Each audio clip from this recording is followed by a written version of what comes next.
We continue to do overflight assessments of the coastline. We know that there is oil off the coastline. Many of you have seen it showing up on the beaches in the forms of small quantities. We call them tar balls or patties. This is sticky oil that gets caught in the sand. And that is starting to come ashore, and we're continually assessing that. And we know that there is oil ranging from Huntington Beach, and now we know as far down as Laguna, and likely continuing to move in a southerly direction based on the wind and the weather and the currents.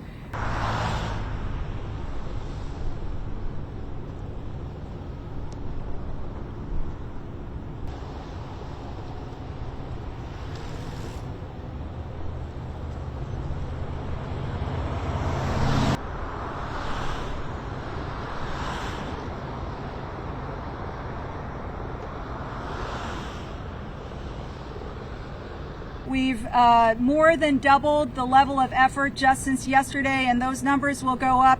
This includes both the on-water recovery of oil that's floating, so that's oil on the open ocean, and we have a fleet of boats out there that are using containment boom to isolate that oil and collect it in what we call skimmers. And then onshore, we have shoreline assessment teams.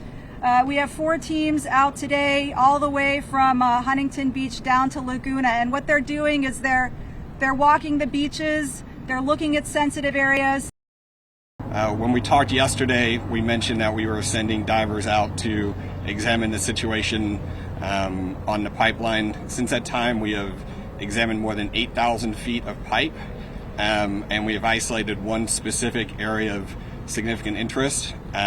We did this primarily through ROV to this point, but we are sending divers down now to verify some what we are seeing via the ROV. There's more information to come, but I think we're moving very closely to a source and a cause of this incident.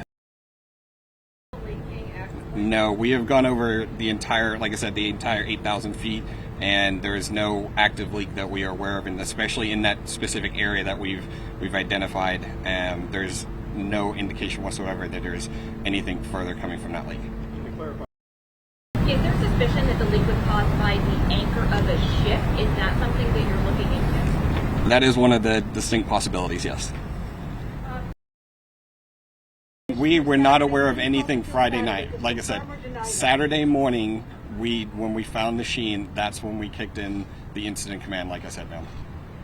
So we were not aware of anything Friday night. If there were reports, like I said, they did not come to us, and we did not make any reports.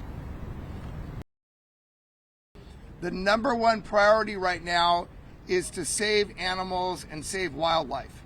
That is the number one concern.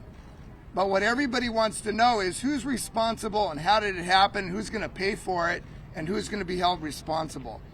And Mr. Willsher did speak on behalf of the company, but I was incredibly disappointed about what I heard from him. He indicated today that his divers are going to go down and try to determine the location of the rupture to the pipeline. If that is not done independently, that is a travesty.